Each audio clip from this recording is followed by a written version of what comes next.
शंकरं शंकराचार्यं केशवं बादरायणं सूत्रभाष्य भगवन्तो पुनः पुनः ईश्वरो गुरुरात्मेति मूर्तिभेद व्योमवद्व्याप्तदेहाय दक्षिणामूर्तये नमः। ॐ शांति शांति शांति।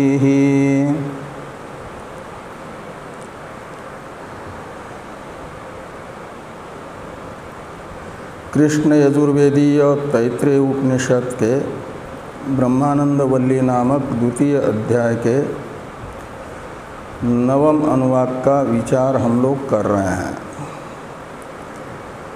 इस अनुवाक के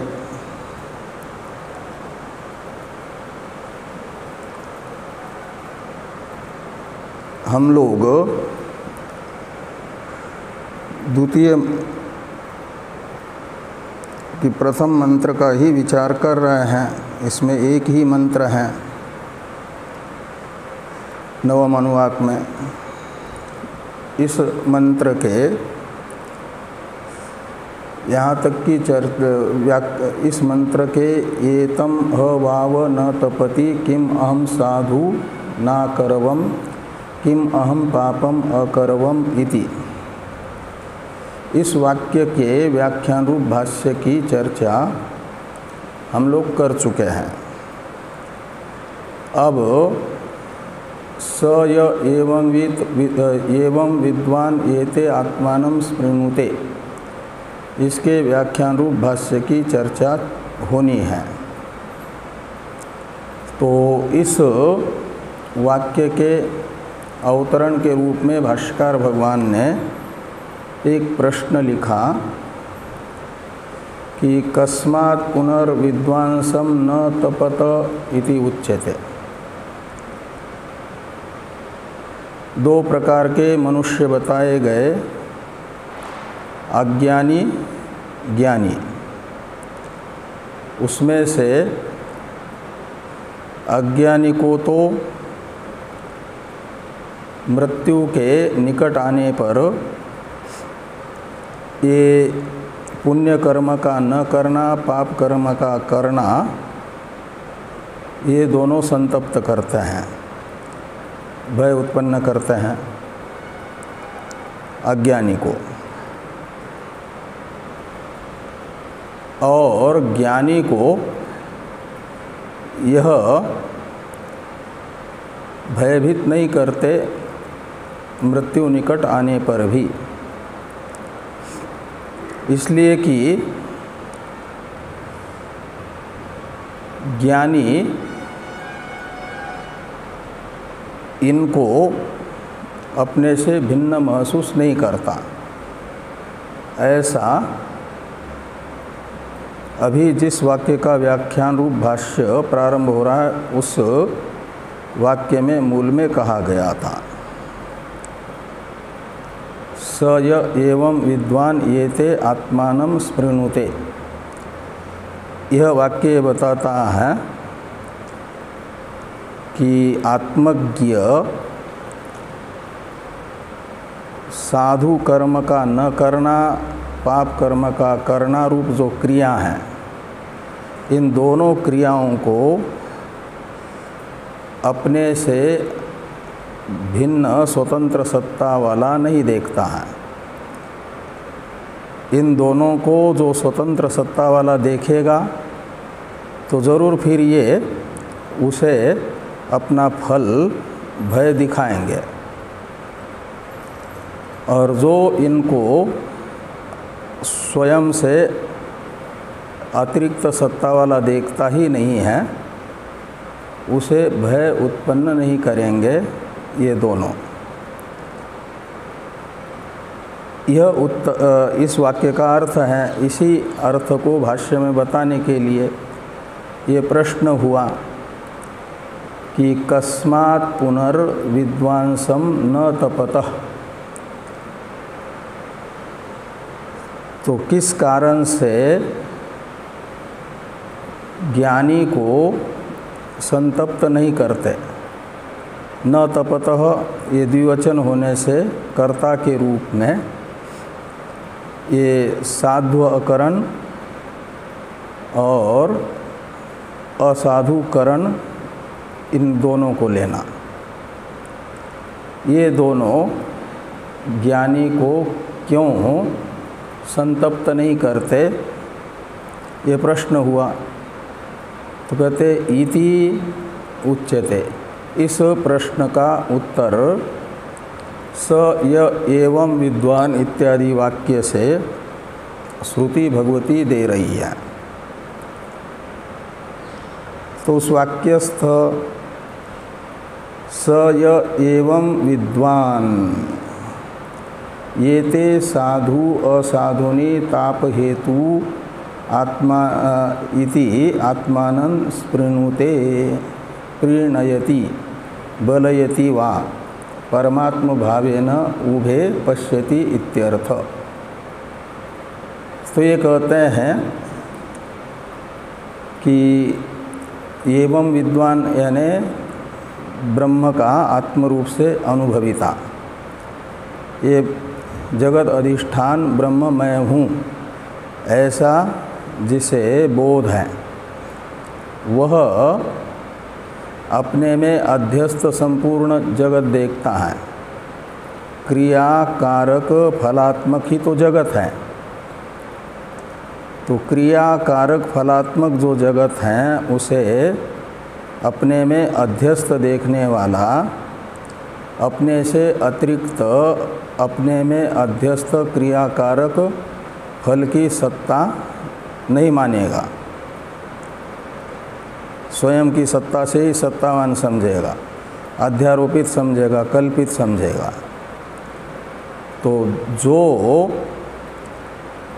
लौकिक जादूगर के द्वारा निर्मित सर्पादि हैं जादू से, वे उसे जैसे नहीं डरा सकते, ऐसे ब्रह्मज्ञानी को भी ब्रह्मज्ञानी के ही माया से सर्जित ये साधु अकरण और असाधुकरण रूप द्वैत भय का हेतु नहीं बनता है।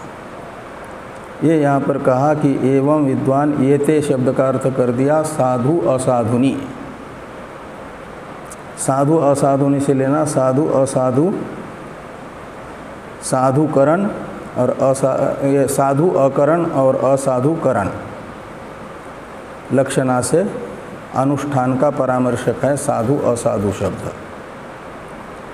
ये दोनों ताप हेतु अज्ञानी के लिए ताप के हेतु हैं, लेकिन ज्ञानी के लिए कहते हैं आत्मानं न स्पृणुते। ज्ञानी इनको आत्मा से अनन्य अनुभव करता है, परमात्म रूप से देखता है। तो आत्मानं स्पृणुते का अर्थ अंतिम में कर दिया परमात्म भावेन उभे पश्यति इत्यर्थ। ये तात्पर्यार्थ है इस वाक्य का। स्पृणुते के बीच में पर्यायवाचक दो क्रियापद बताए, प्रीणयति बलयति। स्पृणुते का अर्थ प्रीणयति किया, प्रीणयति का अर्थ बलयति किया, और तात्पर्यार्थ बता दिया कि ब्रह्मज्ञ साधु अकरण और असाधुकरण को परमात्म रूप से ही देखता है। उभय शब्द से उन्हीं दोनों को लेना। ये द्वितीया का द्विवचन है, उभय। आगे हैं भाष्य में कि उभे पुण्य पापे ही यस्मात् एवं एष विद्वान एते आत्मानं यानी आत्मरूपेणैव पुण्यपापे स्वेन विशेष रूपेण शून्ये कृत्वा आत्मानं स्मृणुते एव। तो ही यानी जिस कारण से, ही का अर्थ कर दिया यस्मात्। उभे पुण्य पापे यानी ये दोनों पुण्य और पाप, इन दोनों को यह ब्रह्मज्ञ क्या करता है? तो आत्मानम यानी आत्मरूपेण एव पुण्य पापे स्पृणुते, ऐसा अन्वय करिए। तो पुण्य पापों का जो अपना एक विशेष रूप है, कार्य का भी कारण से अलग विशेष रूप होता है ना, अध्यस्त का विशेष रूप होता है, उसका अपना नाम रूप। तो स्वेन विशेष रूपेण, इसमें स्वेन का अर्थ है आत्मीयन। आत्मीय अर्थ में स्व शब्द है। स्व के 4 अर्थ होते हैं ना, आत्मा, आत्मीय, ज्ञाति, धन। तो यहाँ आत्मीय अर्थ है यानी स्व संबंधी अर्थ है। तो स्व से किसको लेंगे? ये पुण्य को। तो पुण्य पाप का जो आत्मीय रूप है, वो पुण्य पाप का आत्मीय रूप क्या है? नाम रूप, वो है विशेष रूप। तो स्वेन विशेष रूपेण यानी पुण्य पाप का अपना जो कार्य का विशेष रूप है, नाम रूप, उसे उस नाम रूप से शून्य कृत्वा। तो नाम रूप से शून्य करना है, नाम रूपात्मक जो कार्य है, कार्यात्मना अस्तित्व स्वीकार न करना।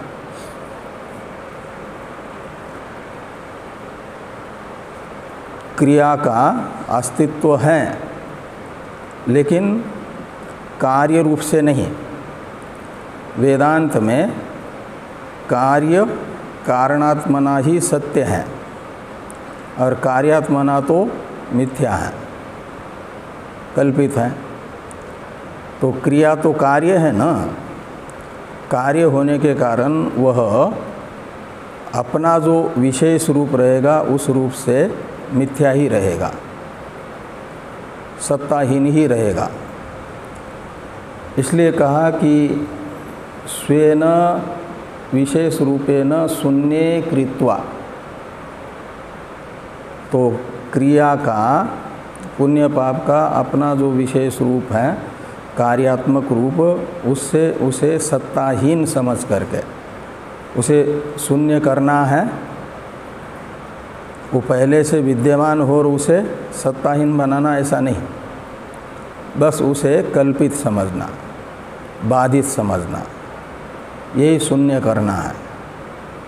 उसका अपना नाम रूपात्मक विशेष रूप जो है, उस रूप से कोई अस्तित्व ही नहीं है। यह निश्चय करने का नाम है उन्हें शून्य करना। और ऐसा करके क्या करना है फिर? आत्मानं स्पृणुते एव। तो फिर वो जो शेष रूप बच गया, प्रत्येक वस्तु में 5 है ना, अस्ति, भाति, प्रिय, उसमें से नाम रूप चला गया, शून्य हो गया। तो बचे अस्ति, भाति, प्रिय, ये 3 अंश। और इन 3 अंशों से तो समझना चाहिए कि वो आत्मा ही हैं। अस्ति, भाति, प्रिय तो आत्मा का स्वरूप है ना। तो इस प्रकार ये आत्मानं स्मृणुते, इनके अंदर जो अधिष्ठान के रूप में विद्यमान आत्मा है, सच्चित, उसी रूप से इनका ग्रहण करता है। कौन? विद्वान। ये ज्ञानी करेगा, ज्ञान नेत्र खुला होने से। और अज्ञानी के ज्ञान नेत्र पर तो अविद्या की पट्टी बंधी हुई है, इसलिए वह आविद्यक दृष्टि से देखेगा, नाम रूप से ही इनको सत्य। और उनका जो आत्मीय रूप है, नाम रूपात्मक विशेष रूप, उसे सत्तावान जो भी समझेगा, उसे यह पुण्य पाप भय के हेतु बनेंगे, भय उपस्थित करेंगे। ये निश्चित हुआ। और ज्ञानी ऐसा अपने से अलग इनको देखता ही नहीं है जो उनका सतरूप है उस रूप से, और असत रूप वो तो शून्य है, बाधित है।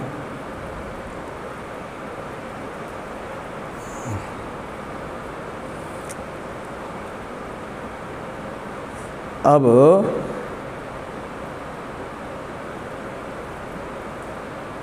थोड़ी टीका है, इसको देखिए। स्वेन रूपेण के अवतरण के रूप में लिखी गई थी। साधु साधुनी स्थः प्रकाशेते च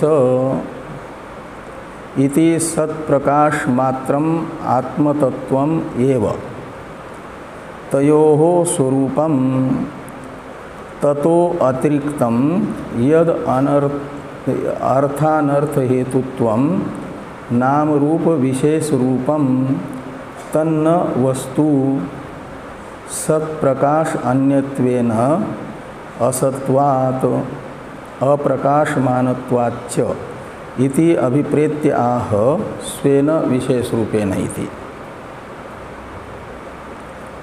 तो कहते हैं जो साधु असाधुनी स्तः प्रकाशेते च, ये वाक्य है, शब्द प्रयोग है। इस व्यवहार में ये बताया जा रहा है कि पुण्य पाप स्तः यानी है, अस धातु का लट लकार का द्विवचन है ना, वो अस्तित्व बताएगा किसका, पुण्य पाप का। और प्रकाशेते च, ये क्रियापद बता रहा है कि ये दोनों प्रकाशित हो रहे हैं, यानी प्रकाशमानता है इनमें। तो इति च सत्प्रकाश मात्रम आत्मतत्वम एव। तो इन साधु असाधु शब्दित पुण्य पाप में जो सत स्त शब्द से बताया गया और प्रकाशेते क्रियापद से बताया गया प्रकाश, तो सत और प्रकाश मात्र ही तो आत्मतत्व है, अधिष्ठान का अंश है ना वो। तो आत्मतत्वम एव तयोः स्वरूपम, आत्मा का जो स्वरूप है वास्तविक, सत और प्रकाश, यही इनका वास्तविक स्वरूप हुआ। और उनका अपना जो कार्य का विशेष रूप है वह तो नाम और रूप है, उस नाम रूप की कोई सत्ता नहीं है। इसे आगे कहते हैं तयोः स्वरूपम के बाद ततो अतिरिक्तम यद अर्थानर्थ हेतुत्वम। तो तयोः यानी सत्प्रकाशयोः, ये ततः का अर्थ है सत्प्रकाशाभ्याम। सत और प्रकाशात्मक जो रूप है पुण्य पाप का वास्तविक स्वरूप, उससे अतिरिक्त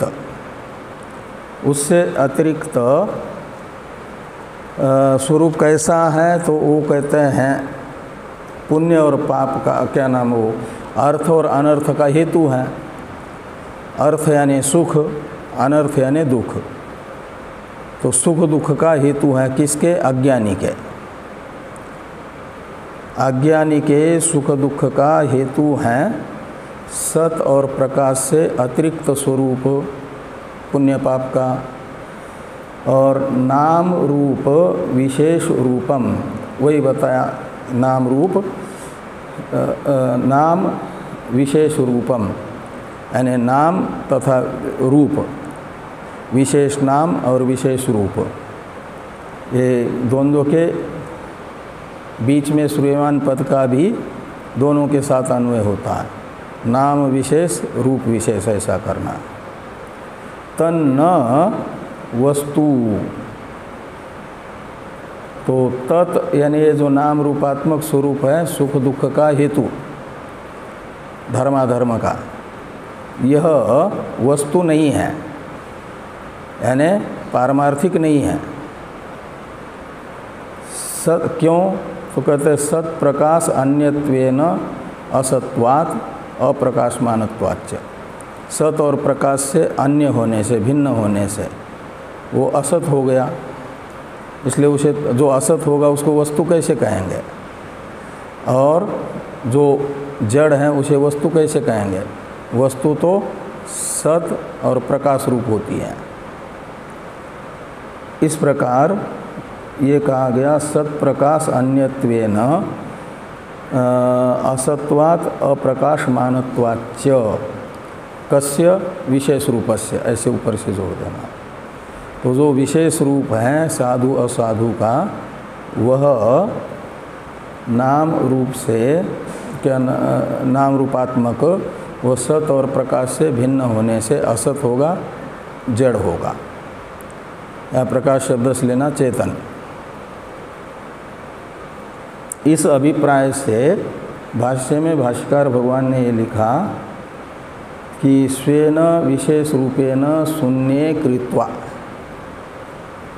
उनका जो अपना विशेष रूप है नाम और रूप, उससे उन्हें धर्माधर्म को शून्य कर दिया, यानी बाधित कर दिया।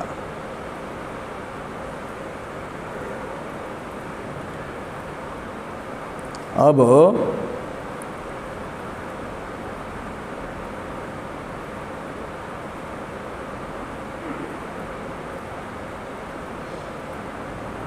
ये जो शून्य कृत्वा आत्मानं स्पृणुत एव, यहाँ पर ये स्पृणुत एव का अवतरण लिखते हैं।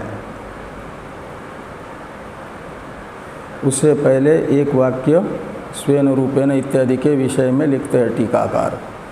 आत्मैव अविद्यया साधु असाधु रूपेण प्रतिपन्न आसीत।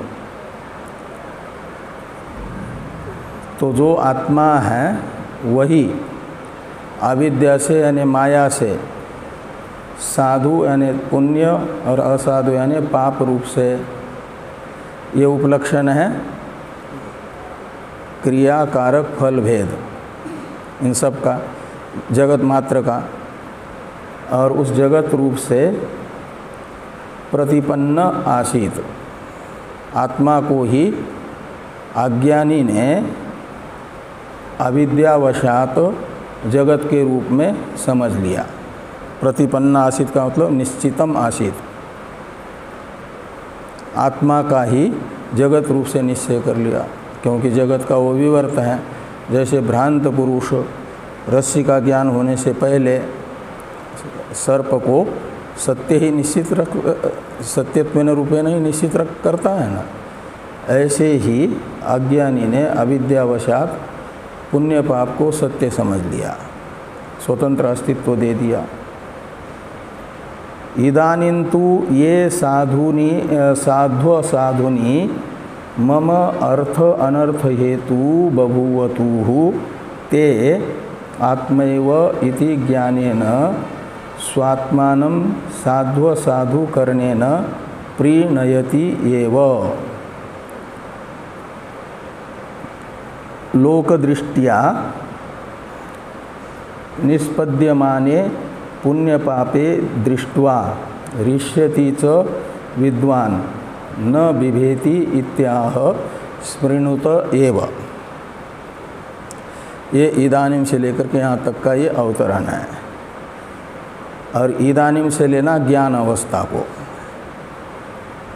अहम ब्रह्मास्मि इस साक्षात्कार से जब अविद्या निवृत्त हो गई तो विद्या अवस्था में तू ये वैलक्षण्य बताता है विद्या अवस्था में अविद्या अवस्था का। अविद्या अवस्था में तो इनको सत्य समझ रहा था, अब विद्या अवस्था में उससे विलक्षण समझेगा। का मतलब स्वतंत्र अस्तित्व वाला नहीं समझेगा, मिथ्या समझेगा। तो ये साधु असाधुनी मम अर्थ अनर्थ हेतु बभूवतु, पहले अविद्या अवस्था में जो पुण्य पाप मुझे सुखी दुखी बना रहे थे, मेरे सुख दुख के हेतु बने हुए थे, ते आत्मा एव इति ज्ञानेन, तो जब ज्ञान हुआ तो उनके विशेष रूप का बाध करके सर्वत्र आत्मदर्शन हुआ। यत्र त्वस्य आत्मैव अभूत् तत्केन कम पश्येत के अनुसार। तो आत्मैव इति ज्ञानेन स्वात्मानं साधु असाधु करणेन प्रीणयति एव। लोक दृष्टि तो आत्मा यानी मैं ही हूँ ये सब। अभी तक अविद्या अवस्था में मैं ही अपने सुख का कारण और दुख का कारण था। धर्म रूप से सुख का कारण और अधर्म रूप से दुख का कारण था। जैसे स्वप्न दृष्टा पुरुष हैं, वही तो स्वप्न में है एक अकेला, और स्वप्न जगत के रूप से विवर्तित होता है, और उस विवर्तित स्वप्न जगत अंतःपाती एक कार्यकरण विशेष में तादात्म्य अभिमान करके स्वप्न भोक्ता बन जाता है।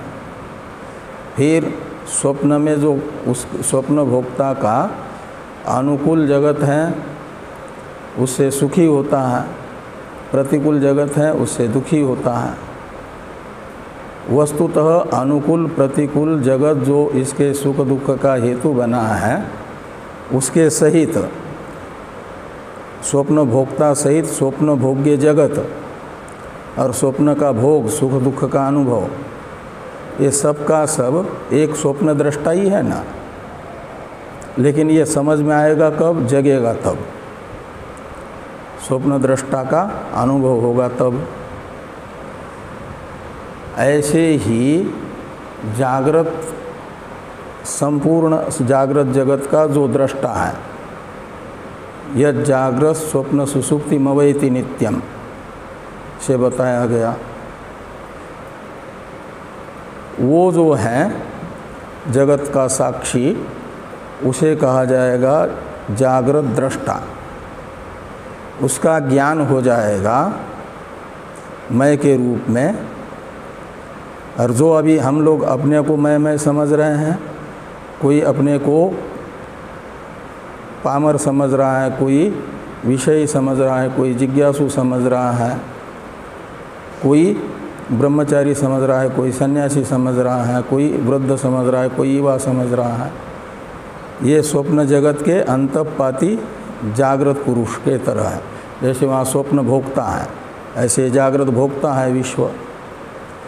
ये विश्व भी और विश्व का भोग्य जागृत जगत भी उस स्वप्न जागृत और सुषुप्ति में अन्वित होने वाला जो तीनों अवस्थाओं का साक्षी है, उसका विवर्त है। और उसे जब परमार्थ जागरण होगा, परमार्थ स्वरूप में जग जाएगा, तो मानेगा कि जागृत दृष्टा सहित, जागृत भोक्ता सहित सारा जागृत भोग्य जगत भी स्वप्न के तरह मेरा ही विवर्त स्वरूप है, मेरे से अलग सत्ता वाला है ही नहीं, उबाधित है। ऐसे यहाँ पर कह रहे हैं कि ते आत्मैव, जो अविद्यावस्था में सुख दुख के हेतुभूत धर्माधर्म है, वो तो मैं ही हूँ, मेरा ही विवर्त है। आत्मैव का अर्थ है आत्मा यानी मैं, और एव ये व्यावर्तन कर रहा है अन्य का, अनात्मा का। आत्मा से भिन्न और नहीं है कोई, अनात्मा नहीं है, अभी तो आत्मा ही है परमार्थ दृष्टिया। इति ज्ञानेन, ये जो वेदांत से प्राप्त हुआ ज्ञान है, इस ज्ञान से स्वात्मानं साधु साध्व असाधु करणेन प्रीणयति। तो स्वात्मानं साधु असाधु करणेन प्रीणयति का मतलब हुआ कि लोक दृष्टिया निष्पद्यमाने पुण्य पापे, लोक दृष्टि से यानी बाधित अविद्या से, अध्यास से उत्पन्न होने वाले जो पुण्य पाप हैं, उनको देख करके ये डरता नहीं है। जैसे लौकिक जादूगर की जादू से निष्पन्न हुए सर्पादि से लौकिक जादूगर डरता नहीं है। दूसरे लोग जादू देखने वाले तो डरते हैं, वो नहीं डरता। अपितु जादूगर को तो और हर्ष ही होता है। जितने लोग डरेंगे उसकी जादू को देख करके, उतना लौकिक जादूगर को हर्ष होता है। ऐसे ही यहाँ पर कह रहे हैं कि लोक दृष्टिया निष्पद्यमाने पुण्य पापे, लोक दृष्टि से निष्पन्न होने वाले जो धर्माधर्म हैं उनको देख करके विद्वान हृष्यति च विद्वान न बिभेति, उसे हर्ष ही होता है, भय नहीं होता। इस बात को यहाँ पर इस वाक्य से कहा गया है कि शून्य कृत्वा आत्मानं स्पृणुते एवकार का प्रयोग करके ये कहा कि असाधुकरण भी उसे भयभीत नहीं करता, यानी सुख और धर्म उसे सुखी नहीं करता। वो तो अपना निरतिशय जो आनंद है उसमें अवस्थित है।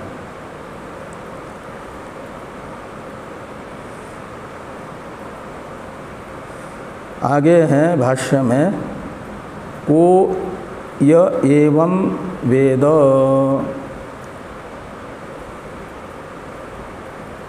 कहाँ गया, को ये एवं वेद यथोक्तम अद्वैतम आनंदम ब्रह्म वेद।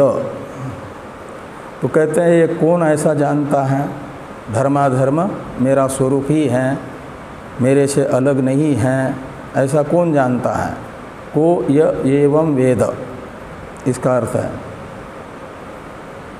और उत्तर दिया जा रहा है, ये प्रश्न हुआ, उत्तर दिया जा रहा है यथोक्तम अद्वैतम आनंदम ब्रह्म वेद। तो जो यथोक्त ब्रह्म आनंद स्वरूप जो अद्वैत ब्रह्म है उसको जानता है, तस्य आत्मभावेन दृष्टे पुण्ये पापे निर्वीर्ये अतापके जन्मांतर आरंभके न भवत।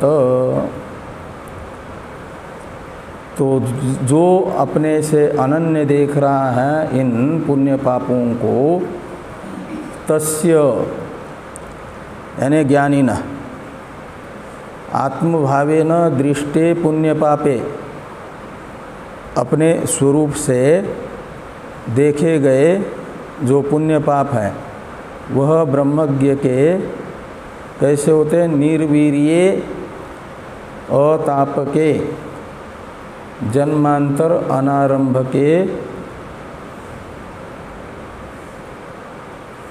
जन्मांतर आरंभ के न भवत, आरंभ के न भवत। तो कहते हैं उसके लिए आत्मभाव से देखे गए जो पुण्य पाप हैं वह निर्वीर्य हो जाते हैं। वीर्य कहते हैं सामर्थ्य को। तो पुण्य पाप में सामर्थ्य है अपना फल भुगवाने के लिए जन्मांतर का आरंभ करने का, दूसरा जन्म दिलाने का सामर्थ्य है ना इनमें। लेकिन ये कब तक, जब तक ये सत्य माने जाएंगे। जैसे चने में अंकुरित होने का सामर्थ्य है जब तक उसे नहीं भुना जाएगा। भुने हुए चने में अंकुरित होने की जो शक्ति है, सामर्थ्य है, वो समाप्त हो जाता है। ऐसे ब्रह्म ज्ञान रूपी अग्नि में भुना गया धर्माधर्म रूप चना वह अंकुरित नहीं होगा, यानी जन्मांतर का आरंभक नहीं होगा। इसे यहाँ पर कहा गया कि तस्य आत्मभावेन दृष्टे पुण्य पापे निर्वीर्ये अतापके जन्मांतर आरंभके न भवतः, जन्मांतर के आरंभक नहीं होते हैं। इति इयम एवं यथोक्ता अस्याम वल्याम ब्रह्म विद्या। तो इस प्रकार ये इस ब्रह्मानंद वल्ली में ये इति उपनिषद इसका अर्थ कर रहे हैं। अंतिम वाक्य में इति उपनिषद है ना। उपनिषद शब्द का अर्थ होता है रहस्य, ब्रह्म विद्या। उपनिषद शब्द का मुख्य अर्थ है यौगिक क्या? ब्रह्म विद्या। इसलिए ये कह रहे हैं कि इति इयम एवं यथोक्ता अस्याम वल्याम, अस्याम वल्ली से ब्रह्मानंद वल्ली को लेना, ब्रह्म विद्या,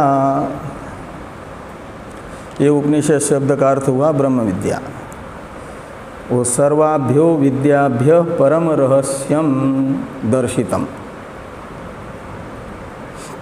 अध्यात्म विद्या, विद्या नाम गीता में कहा है ना, यही अध्यात्म विद्या है ब्रह्म विद्या।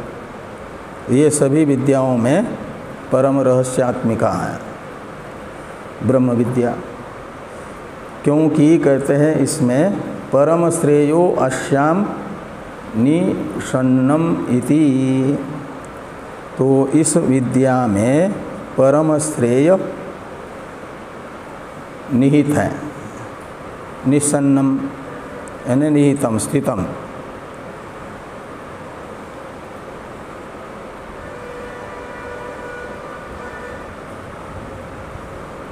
ब्रह्म विद्या हो जा तो निश्चित ही परम श्रेय शब्दित मोक्ष होता ही है। तो निसन्नम का अर्थ निश्चितम कर दीजिए। सदली विशरण गति अवसाधनी सुधातु है ना, गत्यर्थक होने से ज्ञान भी अर्थ निकलेगा। तो निसन्नम का अर्थ निकलेगा निश्चितम।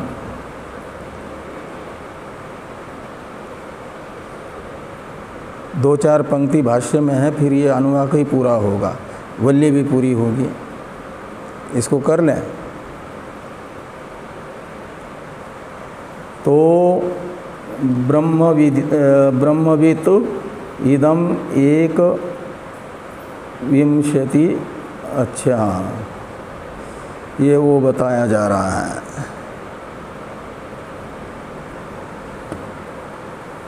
ये जो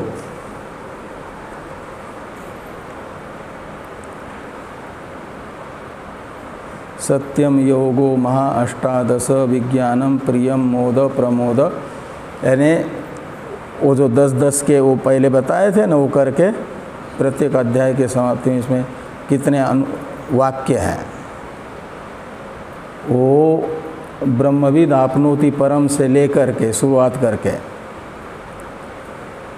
इति उपनिषद यहाँ तक जा कर के कुल कितने वाक्य होंगे उसका गणित है ये।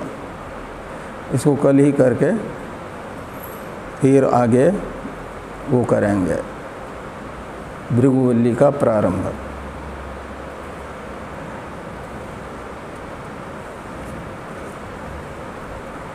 पहले भी अनुवाक के समाप्ति पर आता था ना।